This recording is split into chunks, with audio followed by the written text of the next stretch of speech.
প্রায় 166টি সুপারিশ পাঠানো হয়েছে এবং 34টি রাজনৈতিক দলগুলোর সময় দেওয়া হয়েছে 13 মার্চ।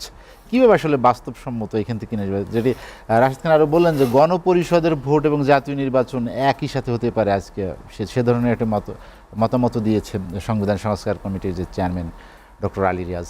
আপনার কি মনে হয় যে বাংলাদেশের রাজনীতির অভিধানে এ ধরনের ঘটনা কি আছে? না, এই ধরনের একসাথে দুইটা নির্বাচন, এই যে আপনার গণপরিষদ বা পার্লামেন্টের নির্বাচন, এটা সাংঘর্ষিক হবে, কিন্তু এটা উনি ওনার প্রস্তাব দিয়েছে। আর যেগুলি আপনার এই সময় বেঁধে দেওয়া হয়েছে, ইউনূস সাহেব বলছে আমি সেগুলি ওয়েবসাইটে দিয়ে দিব, কোনগুলি কারা মানুষ পছন্দ করে এবং জনগণ যেটা চাবে সেটাই আমি করে দেবো। তো এখন হয়ে গেছে কি ব্যাপার, আসলে 7 মাস ফ্যাসিস্ট সরকার, তারপর দ্রুত নির্বাচন, এক পক্ষ চায় 3টা পক্ষ হওয়ার কারণে লেজে গোবরে হয়ে গেছে এই জিনিসটা, একেবারে অন্যরকম হয়ে গেছে। তো এখান থেকে বাইরে আসতে এলে আমার ধারণা, যেমন আপনি বলছেন যে বিপ্লবী সরকার বা এই বিপ্লব ঘটানোর ভিতরে সবারই অবদান আছে কম বেশ। আরেকটা সুন্দর কথা যে কিছু রাজনীতিবিদদের দেওয়া হয়, এটা আমি আমার ছোটো ভাই সুন্দর কথা বলছে যে এটা কিন্তু জনগণ, এই দেখেন আপনি এখন একটা আওয়ামী লীগের লোকও নেই, এর পুরো দেশই খাই হয়ে গেলো। আমি একটা আশ্চর্য ব্যাপার, আমি জিজ্ঞাসা করলাম তুমি না আওয়ামী লীগ কয় না আমি বিএনপি করি। স্যার আপনি আমার কোথায় দেন? আমি একটা চান্দা রাস্তায় কয়েকদিন আগে ওই বাজারে, সেগুলো আমি তখন থেকে বিএনপি করি, তাই আপনি এই রাস্তায় গেল বিএনপি। এমন একটা পরিস্থিতি, এমন একটা মুনাফেকি আমরা আসলে জাতি হিসাবে যে কতটুকু কি আমরা নিজেরাও জানি না, যার কারণে আমাদের এই যে খালি সমস্যার পর একের পর এক সমস্যা আসতেছে। এখন যেমন মনে করেন এই যে যেটা ছোটো এগুলো যে আপনার উপদেষ্টা আপনার ইয়েরে আনা হচ্ছে যে স্বরাষ্ট্র উপদেষ্টা, তিনি বয়স্ক নাতি দিলে এখন জোয়ান আনলো কইবেন যে তার কি অভিজ্ঞতা আছে, এটা আছে। তো এখন আপনি যদি ধরেন যেমন ইউনূস সাহেবরে কয় উনি এনজিওর লোক, উনি রাষ্ট্র পরিচালনা জীবনে করেন, তো উনি কি মায়ের পেটে থেকে রাষ্ট্র পরিচালনা শিখাইব? একটাই আছে মুক্তিযোদ্ধার সার্টিফিকেট, সেটা 74 সালে জন্ম নিলে বা 73 সালে জন্ম নিলে মুক্তিযোদ্ধার সার্টিফিকেট পাইছে, ভাতাও নিয়ে গেছে, এইটা সম্ভব।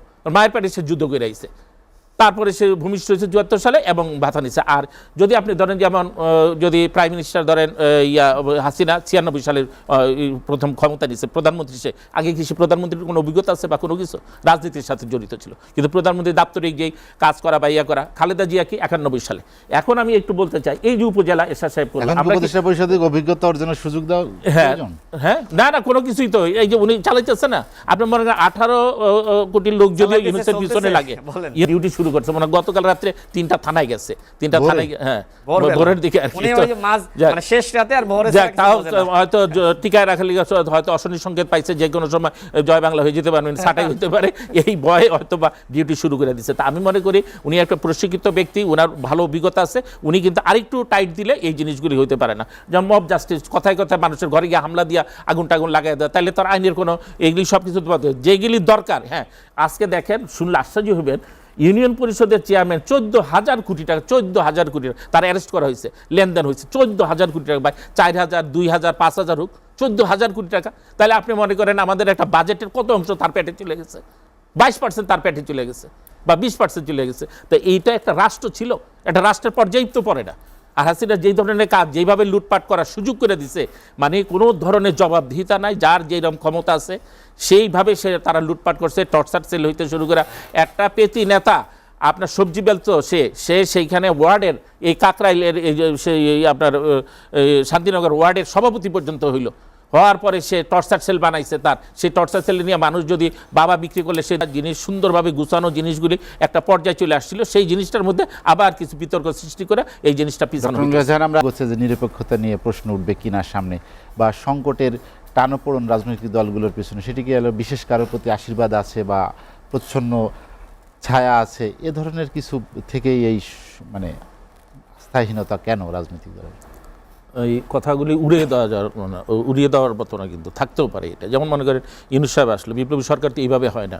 যেমন 3 দিন তো সরকারই ছিল না, পরবর্তী ওনারা যে প্রেসিডেন্টের কাছে যেটা ফ্যাসিস্ট সরকার হাসিনা যেইভাবে অপরাধ করে পালাইছে, এই প্রেসিডেন্ট সেভাবেই সরে যাওয়া উচিত ছিল, কিন্তু কিছু লোক তারে টিকায় রাখছে। আমাদের দেশে হয়েছে যে নীতি নৈতিকতা আদর্শ বলতে তো কোনো শব্দ নাই, এদেশে এগুলি চলে না, এগুলি হলো মানে অচল জিনিস। তো যার কারণে ইউনূস সাহেবরে যারাই বসাইছে, ইউনূস সাহেব তাদের প্রতি কিছুটা হলো দুর্বল। কিন্তু আমি মনে করি রাষ্ট্রের স্বার্থে, জনগণের স্বার্থে এবং রাষ্ট্র যে এই পর্যন্ত বিভিন্ন দখলের স্বার্থে ওনাকে নিরপেক্ষ থাকতে হবে।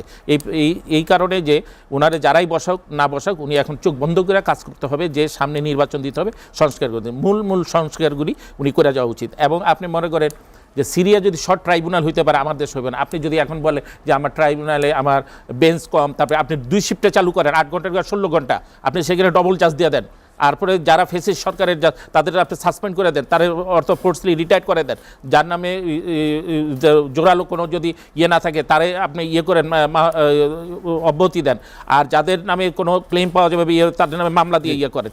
এখন মামলা যে হারে জমছে এই জায়গার থেকে বাড়ি আসা, আপনি রিসেন্ট আপনি শুনছেন যে আপনার হাইকোর্ট বলছে যে, এবং উচ্চ আদালত বলছে যে বিভিন্ন ডিভিশনে হাইকোর্ট বেঞ্চ দেওয়া উচিত। এটা এরশাদ সাহেব করতে চাইছিল, তখন এই আওয়ামী লীগ বিএনপি 96 ঘন্টা পালন করছিল যে ওইটা যে না হয়, তখন এটা বানচাল করছিল, উপজেলা করছিল 91 উপজেলা হেল্ড আপ। আজকে সেই উপজেলার কিন্তু আপনার সুফল হবে। আমরা তো 70 শর্ট ট্রাইব্যুনালটা করতে হবে। এই কারণে যারা চাইতেছে শর্ট ট্রাইব্যুনাল আপনি এইভাবে করতে পারেন, 90 দিনের মধ্যে এটা জাজমেন্ট হবে।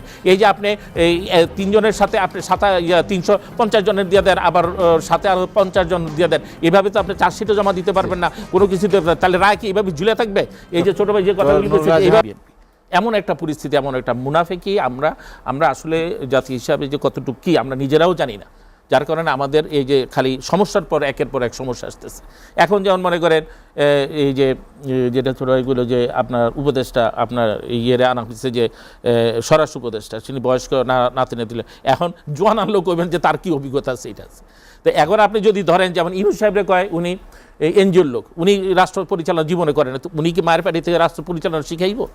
একটাই আছে মুক্তিযোদ্ধার সার্টিফিকেট, সেটা 74 সালে জন্ম নিলে বা 73 সালে জন্ম নিলে মুক্তিযোদ্ধার সার্টিফিকেট পাইছে, ভাতাও নিয়ে গেছে, এইটা সম্ভব। মায়ের পাড়ি সে যুদ্ধ করে আইছে, তারপরে সে ভূমিষ্ঠ হয়েছে 74 সালে এবং ভাতা নিচ্ছে। আর যদি আপনি ধরেন যেমন যদি প্রাইম মিনিস্টার ধরেন হাসিনা 96 সালের প্রথম ক্ষমতা নিচ্ছে, প্রধানমন্ত্রী, সে আগে কি সে প্রধানমন্ত্রীর কোনো অভিজ্ঞতা আছে বা কোনো কিছু? রাজনীতির সাথে জড়িত ছিল, কিন্তু প্রধানমন্ত্রী দাপ্তরিক যেই কাজ করা বা করা। খালেদা জিয়া কি 91 সালে।